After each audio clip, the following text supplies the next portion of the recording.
तो आपको service value में क्या फील्ड का बहुत सारा डेटा देता है, मीटर पर सेकेंड, ये सब है ना। फिर से मैं जा रहा हूँ, ये हो गया स्टैंडर्ड वैल्यू है ना। मेनू गया, मेनू के बाद उसमें सर्विस वैल्यू में गया।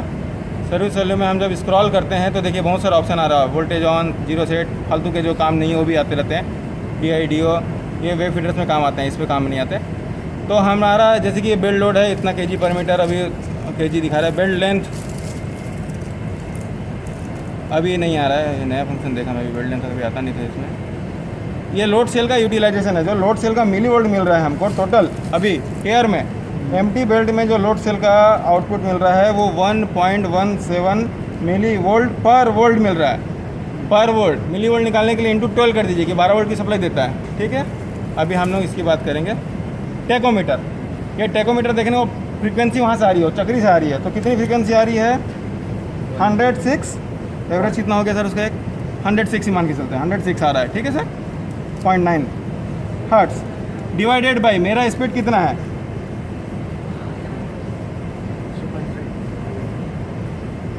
3.338 है ना। कीजिए कितना आता है,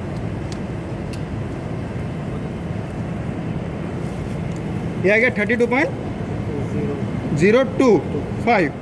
इसको बोलते हैं इम्पल्स पर मीटर। इसको हम डालते हैं किसमें,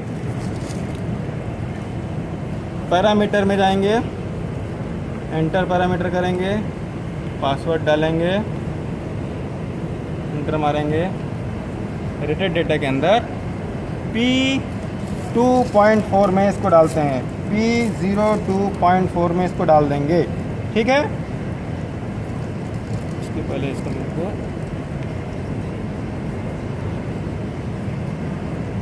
इसको, ये बहुत इंपॉर्टेंट है, इम्पल्स पर मीटर। इसको जैसे ही मैं 32.025 यही था ना डालूंगा, मेरा स्पीड आ जाना चाहिए 3.338। बढ़ रहा है sir, this is what our speed calibration का। अभी बताए हैं कि ये हमारी स्पीड चल रही है। अब इसको हम उसको एहसास कराएंगे कि स्पीड वाकई चल रही है। कैसे एहसास कराते हैं, 3.338 मतलब 0.002 ऊपर नीचे होगा तो 3.340 जाएगा, इसीलिए मैं लास्ट का डेसिमल लिया। ये हमारी स्पीड आ गई, ठीक है सर। अब इसको एहसास कराना है कि भैया ये वाकई इतनी स्पीड चल रही है, तो मेनू में जा कर के वापस आ जाएंगे, मेनू में जाएंगे, दिस इज़ कैलिब्रेट, कैलिब्रेट में जा कर के सॉरी अभी हम इसका 1 रिवॉल्यूशन टाइम डाले नहीं है, ठीक है।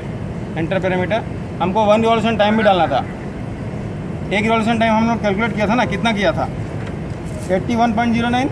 इस 81.09 को बताना पड़ेगा ना यहाँ पर कि भैया आपका एक चक्कर का टाइम यहाँ पर 09 है, इतना है 81.09, तब वो समझेगा, ठीक है। अब हम कैलिब्रेशन में जाएंगे, मेनू में जा कर के, और LB मतलब पल्स पर बेल्ट, पल्सेस काउंट करने बोलेंगे उसको, आप काउंट कीजिए पल्स। पासवर्ड दे देंगे 7353। ये कितना है देखिए, तो काउंट बैक चालू किया 81 से, 81 सेकंड से चालू किया था वो, है ना। काउंट बैक करेगा। अब क्रॉस चेक करेंगे अपन, हमारा बेल्ट का लेंथ कितना था 270.75, 270.75 इंटू हमने ये डाला है 32.025। देख कीजिए कितने इम्पल्सेस आने चाहिए, कीजिए कितने इम्पल्स आने चाहिए, कैलकुलेट कीजिए। 27.25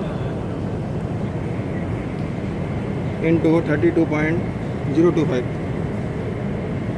ऑलमोस्ट करीबन 8654.75 के पल्स आने चाहिए उसमें। ये जब तक ख़त्म नहीं, अभी कैलिब्रेशन इन प्रोग्रेस है ना, इसको ऑलमोस्ट ही आने चाहिए। 100 पल्सेस एक आध ऊपर नीचे चल जाते हैं, ठीक है।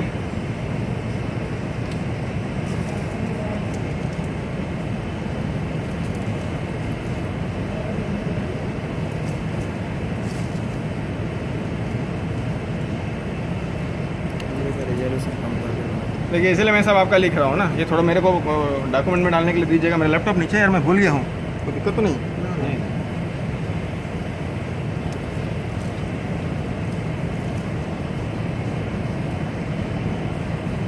आया सर, 8654 की जगह 8677 आया, ठीक है बिल्कुल। कितने का डिफरेंस हुआ 554 में प्लस 77 कितना हो गया अपना 4 5 6 7 23, ठीक है कोई बात नहीं, ठीक है। तो हमारा अभी कितना आया और ये बता दिया कि हमारा स्पीड 3.344 मीटर पर सेकंड चल रहा है। मैं इसको एंटर करूँगा। Now completed of speed calibration. Now we have completed speed calibration. ठीक है, आफ्टर दिस ये है run L B run to complete speed calibration. ठीक, पहला स्टेप खत्म। दूसरा स्टेप, ये जो लोड दिखा रहा है इसको मुझे जीरो करना है। ठीक है, again I will go in calibration, put tare, enter मार के छोड़ दीजिए। चलो गया, ये 100% से ले रहा है। ये भी अपना इतना ही रिवॉल्यूशन टाइम लेगा, 81.09 सेकंड लेगा टेयर मारने के लिए।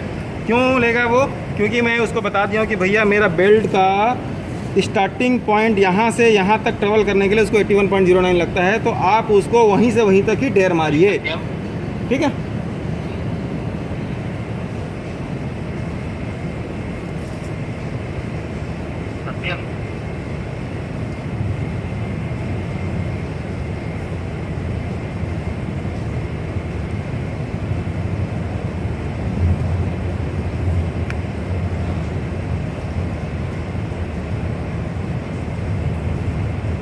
ये रेड क्यों हो गया? वो क्या है, मैं कर देता हूँ उसको।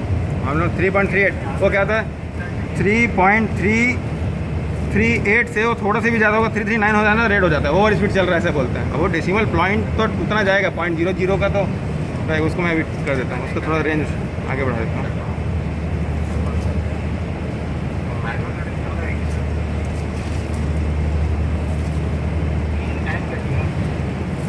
क्या है ना, सब डिटेल में लिखा है तो एलिवेशन ज़्यादा दिक्कत नहीं है। हाँ एकदम पूरा वर्डिंग नहीं है। ओपन बनने का टाइप उस, हाँ ये हो गया। आ गया wait for confirmation, we have to put enter now. ठीक है ना, ऊपर में वेट फॉर कन्फर्मेशन। अब मैं इसको एंटर मार रहा हूँ।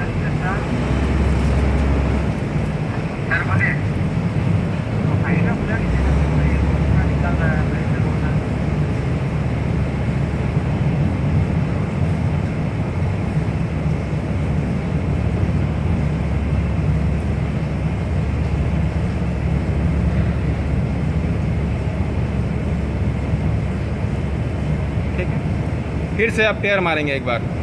अब इसलिए टेयर मार रहे हैं कि इसकी रिपीटेबिलिटी चेक करेंगे। तो यहाँ पर जो डेविएशन आना चाहिए, वो डेविएशन कितना दिखाता है उसको चेक करेंगे।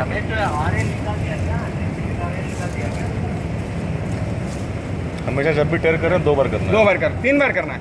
पहले बार में एक्सेप्ट कर दिए, दूसरे बार में देखना है, उसको अवॉइड करूँगा और तीसरे बार मारूंगा, तो दूसरा और तीसरा हमेशा मैच होना चाहिए। फर्स्ट टाइम टेयर कर दीजिए, दूसरे टाइम उसको ऑब्जर्व कीजिए उसकी क्या डेविएशन आती है, और उसको अवॉइड करके सेकंड टाइम थर्ड टाइम फिर से मारिए।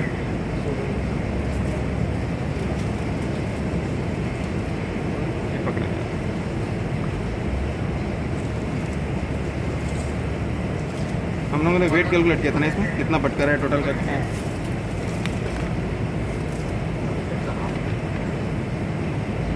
112 प्लस 45 157, इसको डालना पड़ेगा।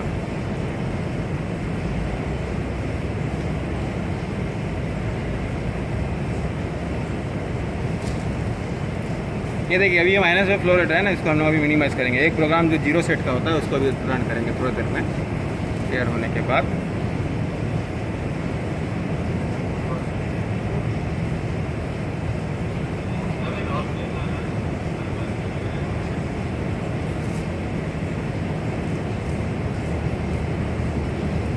दिस इज आ गया डेविएशन 0.00।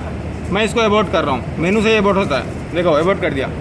फिर से मैं मारूंगा, ये डिवीजन कितना चेंज होता है, मतलब मेरा टेयर 93.77% लिया है, ये थर्ड टाइम में भी क्या उतना लेता है, ये हमको चेक करना है। ये किस पे डिपेंडेंट है? अगर ये टेयर 93% का मतलब क्या हुआ? वो जो स्ट्रक्चर है ना लोडेड है, जो एक्ट हो रहा है उसमें एक तरीके का, जो टेयर मतलब स्ट्रक्चरल वेट, रोलर का वेट, वो सब एक्ट हो रहा है, उसको दिखा रहा है ना। तो वो जो टेयर 100% 93% बोल रहा है ना, वो उसका एक्चुअली वो रेंज टोटल ऐसे नेक टू नेक नहीं है, 100% वाला ही नहीं है। वो थोड़ा सा मेरे को भी कन्फ्यूजन होता है टेयर कितना मारता है वो। नहीं मतलब कोई समझ नहीं आ रहा कि परसेंटेज में क्यों दिखा रहा है ये चीज़। हाँ हाँ, मैं बता रहा हूँ आपको, कितना टेयर मारा वो पैरामीटर में पता चलेगा। इसके बाद किसका परसेंटेज दिखा रहा है मैं बता रहा हूँ आपको। हमको मालूम है कि इसका कैपेसिटी 2392 TPH का है। हमको मालूम है कि 3.338 के मीटर पर सेकंड का है, तो हम इसका बेल्ट लोड कैलकुलेट कर सकते हैं। सिंपल फार्मूला ये होता है इसका, I equal to Q into V into 3.6, जहाँ पर Q का जो होता है यूनिट kg पर मीटर में होता है, इसका मीटर पर सेकंड में होता है। तो नेक्स्ट में क्या होता है, ये kg पर सेकंड हो जाता है इंटू 3.6, इसलिए करते हैं 3600 भागित 1000 सेकंड को हावर में चेंज करने के लिए, तो यहाँ पर टन पर हावर हो जाता है। ठीक है सर, हमको I मालूम है 2392 है, हमको V मालूम है यहाँ पर 3.338 है, तो हमको Q आ जाएगा। तो जो Q आता है इतने इस TPH चलने के लिए, दैट Q kg पर मीटर इज़ द 100%। इसको मालूम है कंट्रोलर को 100% है, तो उसका वो टेयर ले रहा है। ये देखिए, ये हमारा डेविएशन है 0.02। ठीक है, ये बढ़िया है। ये कभी पॉइंट के उस पर नहीं जाना चाहिए, 11%, 10%। रिपीटेबिलिटी में ऐसा नहीं होना चाहिए। वो है ऐसा हुआ मतलब तो ऐसा हुआ मतलब वो जो मैं टाइट कर रहा था ना लोड सेल के ऊपर का, उसका चेक ना ढीला हो गया। हाँ, तब होता है वो। मतलब कि जो लोड सेल के ऊपर जो लोडिंग आ रही है ना कंप्रेशन बोल्ट से, वो बोल्ट लूज हो गया है। वो क्या कर रहा है, ऐसे छोड़ के कूद के चल रहा है। अभी वो दबा के रखा है लोड सेल को, उसको दबा के रखना है, तभी ऊपर का जो लोड आएगा बढ़िया चलेगा। ठीक है, ये हो गया यहाँ पर। इसको पकड़ेंगे एक बार और। खत्म खत्म। हाँ, अब हो गया ख़त्म। अब मेरा थोड़ा सा